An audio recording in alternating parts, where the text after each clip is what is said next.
আসসালামু আলাইকুম সবাইকে। আশা করি সবাই ভালো আছেন। দেখতে দেখতে সেই দিনটি চলে আসলো।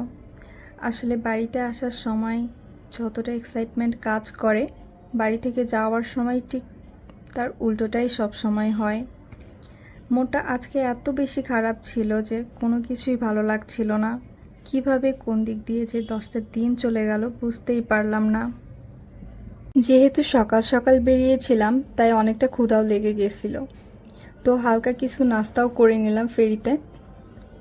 তো ফেরি পার হয়ে দেখি এপাশে এখনো ভালোই জ্যাম আছে, গাড়ি যেন এগোচ্ছেই না। মনে হচ্ছিল এগুলো পিপিলিকার থেকেও অনেক আস্তে এগোচ্ছে। কিছু দূর যেতে না যেতেই দেখি ওমা ঝুম বৃষ্টি। যদিও ভালোই লাগছিল, কারণ কিছুদিন হলো এত বেশি গরম পড়ছিল যে বৃষ্টির দরকার ছিল।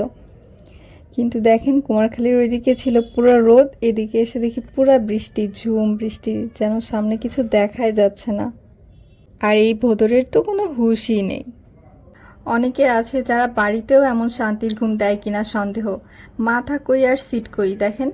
জার্নিতেও যে কেউ এত স্টাইলে ঘুমাইতে পারে, এত শান্তি করে, এরে না দেখলে কখনো জানতেই পারতাম না।